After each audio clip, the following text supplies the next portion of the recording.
हाँ dear friends, आज हम जो है आपको टर्पिनोइड्स का पार्ट सेकंड लेंगे। जो है पिछले लेक्चर में हमने आपको इंट्रोडक्शन के बारे में बताया था, टर्पिनोइड्स का क्लासिफिकेशन बताया था और आइसोलेशन में हमने आपको बताया था कि चूँकि कॉमन सोर्सेस होते हैं टर्पिनोइड्स के, जो है उन्हीं को हम जो है एक कॉमन मेथड के द्वारा आइसोलेट कर सकते हैं। जैसे कि जो है मोनो और सेस्क्यू टर्पिनोइड्स एक कॉमन सोर्स है, उसको एक कॉमन सोर्स के द्वारा आइसोलेट किया जा सकता है। तो इसके दो मेथड थे, एक तो दो पार्ट थे। पहला पार्ट था आइसोलेशन ऑफ एसेंशियल ऑयल्स और दूसरा पार्ट था separation of terpenoids from the essential oil. पिछले लेक्चर में हमने आइसोलेशन ऑफ एसेंशियल ऑयल्स के बारे में पढ़ा था। आज हम जो है separation of terpenoids from essential oils पढ़ेंगे। ये भी दो प्रकार से जो है सेपरेट कर सकते हैं हम एसेंशियल ऑयल्स को। एक मेथड है केमिकल मेथड और दूसरा मेथड है जो है फिजिकल मेथड। केमिकल मेथड्स में क्या होता है कि जो है जब हम कोई कंपाउंड लेते हैं उसके जो है डेरिवेटिव्स बनाते हैं और डेरिवेटिव्स को फर्दर जो है हम उसको इंडिविजुअल कंपाउंड्स में सेपरेट करते हैं। तो इसमें हमारा जो केमिकल्स है वो काफ़ी वेस्ट हो जाता है। तो इसलिए ये जो केमिकल मेथड हैं वो आजकल नहीं प्रयोग में किए जाते हैं, लेकिन फिर भी हमें ये जानना आवश्यक है कि ये केमिकल मेथड कौन कौन से थे। इसमें सबसे पहले हम देखते हैं कि यदि इसेंशियल ऑयल्स के अंदर हाइड्रोकार्बन्स है, if the essential oils contain hydrocarbon, तो उसको हम नाइट्रोसिल क्लोराइड के साथ ट्रीट करते हैं जो है, जिससे एक सॉलिड एडिशन प्रोडक्ट प्राप्त होता है, जिसमें जो कार्बन कार्बन डबल बॉन्ड था, एक कार्बन पर NO और दूसरे कार्बन पर जो है Cl लग जाता है, जो कि एक क्रिस्टलाइन सॉलिड कंपाउंड्स प्राप्त होता है विद शार्प मेल्टिंग पॉइंट्स। अब इस कंपाउंड्स को जो है या इस एडिशन प्रोडक्ट को हम सेपरेट कर लेते हैं और सेपरेट करने के बाद उसको डिकम्पोज कर लेते हैं इंडिविजुअल टर्पिनोइड्स के अंदर। दूसरा तरीका है इसमें, दूसरा है जब इसेंशियल ऑयल्स में अल्कोहल प्रेजेंट होता है तो उसको हम जो है थैलिक एनाइडाइड के साथ ट्रीट करते हैं, जो कि एक डाइएस्टर में परिवर्तित हो जाता है, जिसकी हम फर्दर हाइड्रोलिसिस करके हम जो अल्कोहल है वो प्राप्त कर लेते हैं। इसमें कि किस तरीके से रिएक्शन होती है, थैलिक एनाइडाइड जो है वो अल्कोहल के साथ, जो कि हमारे किस में है, इसेंशियल ऑयल्स में है, उस अल्कोहल के साथ रिएक्ट करके एक डाइएस्टर बनाता है और डाइएस्टर को हम जो है अल्कोहलिक क्यूएस के साथ ट्रीट करते हैं, तो हमें थैलिक एनाइडाइड प्राप्त हो जाता है और करस्पॉन्डिंग अल्कोहल प्राप्त हो जाता है। यहाँ हम देखते हैं कि जो प्राइमरी अल्कोहल है वो तो बहुत तीव्रता से रिएक्ट करता है, जबकि सेकेंडरी अल्कोहल है वो कम तीव्रता से रिएक्ट करता है, जबकि टर्शरी अल्कोहल बिल्कुल भी रिएक्ट नहीं करता है। तो केवल प्राइमरी और सेकेंडरी, इस मेथड के द्वारा प्राइमरी और सेकेंडरी अल्कोहल्स को ही हम सेपरेट कर सकते हैं।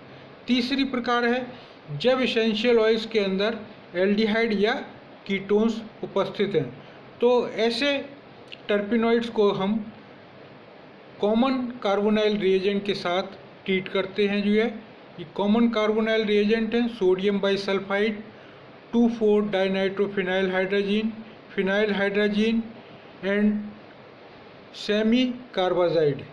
तो ये सारे के सारे रिएजेंट जिसमें कि हमारे एसेंशियल ऑयल के अंदर एल्डिहाइड या कीटोन्स प्रेजेंट होते हैं, उनके साथ रिएक्ट करके जो है एडिशन प्रोडक्ट्स जो है बना देते हैं। इन एडिशन प्रोडक्ट्स को हम जो है अम्लीय या क्षारीय जल अपघटन के द्वारा डिकम्पोज कर लेते हैं और करस्पॉन्डिंग जो है टर्पिनोइड्स जो कि जिसमें कि एल्डिहाइड या कीटोन प्राप्त होते हैं प्राप्त हो जाते हैं। इसकी रिएक्शन को हम कुछ इस तरीके से लिख सकते हैं, जो है essential oil contain aldehyde and ketones, then corresponding carbonyl reagent sodium bicarbonate या सोडियम बाइसल्फाइड भी ले सकते हैं इसकी जगह, 2,4-DNP phenyl hydrazine semi carbide, जिससे हमें करस्पॉन्डिंग एडिशन डेरिवेटिव प्राप्त होते हैं, जिसको जो है अम्लीय या क्षारीय जल अपघटन द्वारा डिकम्पोज करते हैं तो इंडिविजुअल जो है टर्पिनोइड्स, जिनमें कि एल्डिहाइड या कीटोन होते हैं, प्राप्त हो जाते हैं। दूसरा मेथड है जो है फिजिकल मेथड। ये फिजिकल मेथड भी जो है दो प्रकार के होते हैं, एक फ्रैक्शनल डिस्टिलेशन मेथड और दूसरा है जो है क्रोमेटोग्राफी मेथड। तो पहला हम लेते हैं फ्रैक्शनल डिस्टिलेशन। इस मेथड्स में हम क्या करते हैं कि इसेंशियल ऑयल्स को जो है फ्रैक्शनली डिस्टिल करते हैं अंडर रिड्यूस प्रेशर पर जो है, जिससे क्या होता है कि अलग अलग फ्रैक्शन जो है जिनका कि जो है बॉइलिंग पॉइंट अलग अलग होता है वो प्राप्त हो जाते हैं। यहाँ पे हमें सावधानी ये बरतनी पड़ती है कि अंडर रिड्यूस प्रेशर पे जो है करते हैं, अदरवाइज क्या होगा कि जो है जो कंपाउंड्स है वो डिकम्पोज हो जाएगा या हाइड्रोलाइज हो जाता है हाई टेम्परेचर पर जो है। तो इसलिए जो है बहुत ही केयरफुली जो है इसको फ्रैक्शनल डिस्टिलेशन करते हैं। जो रेजिड्यू बचता है उस रेजिड्यू को हम फर्दर फ्रैक्शनल डिस्टिलेट करते हैं, जिससे हमें क्या पता है सेस्क्वी टर्पिनोइड्स प्राप्त होते हैं। इन जो पोर्शन हमें प्राप्त होते हैं उन पोर्शन को हम पुनः जो है फ्रैक्शनल डिस्टिलेशन करते हैं, जिससे कि हमें इंडिविजुअल जो है टर्पिनोइड्स प्राप्त हो जाता है। दूसरा तरीका है या दूसरा मेथड है क्रोमेटोग्राफी मेथड। इस मेथड आजकल ये मेथड बहुत ज़्यादा प्रयोग में लिया जाता है, क्योंकि इस मेथड के द्वारा हमें जो बहुत प्योर फॉर्म में जो है कंपाउंड्स प्राप्त होता है और हमारा कंपाउंड्स वेस्ट भी नहीं होता है। इसमें हम क्या करते हैं कि जो है जो इसेंशियल ऑयल है उसको जो है एक कॉलम के ऊपर एडजॉर्ब कराते हैं और फिर उसके बाद जो सॉल्वेंट है उसको जो है सॉल्यूट है वो सॉल्वेंट है उसको इल्यूट कराते हैं। एडजॉर्बेंट के रूप में हम एल्यूमिना या सिलिका जेल लेते हैं जो है, और डिफरेंट सॉल्वेंट से जिनकी पोलरिटी जो है बढ़ते हुए क्रम में होती है, जो है पहले कम पोलर फिर उसके बाद हायर पोलर सॉल्वेंट से जो है इल्यूट कराते हैं। तो प्रत्येक पोर्शन के अंदर एक हमारा टर्पिनोइड्स प्राप्त हो जाता है, जिसको कि हम अलग कर लेते हैं। इस तरीके से बार बार प्रोसेस को रिपीट करते हैं, जिससे अलग अलग पोर्शन को हम अलग अलग जो है कर लेते हैं, और उसमें से जो सॉल्वेंट है उसको अंडर रिड्यूस प्रेशर के जो है हम रिमूव कर देते हैं। तो इस प्रकार से हमारा जो टर्पिनोइड्स है वो अलग अलग पोर्शन के रूप में प्राप्त हो जाता है। इस क्रोमेटोग्राफी में जो है हम कॉलम क्रोमेटोग्राफी के अतिरिक्त दूसरी क्रोमेटोग्राफिक टेक्निक्स भी जो है हम प्रयोग में लेते हैं, जैसे vapour phase chromatography, partition chromatography, counter current separation method भी जो है प्रयोग में किया जाता है।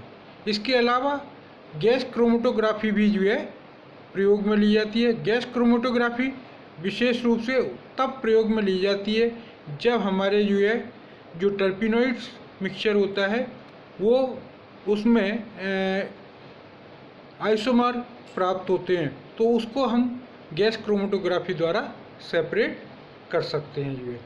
तो साथियों आज के लिए इतना ही काफ़ी होगा। अगले लेक्चर में हम इससे आगे का जो है आपको टर्पिनोइड्स के बारे में बताएंगे। धन्यवाद।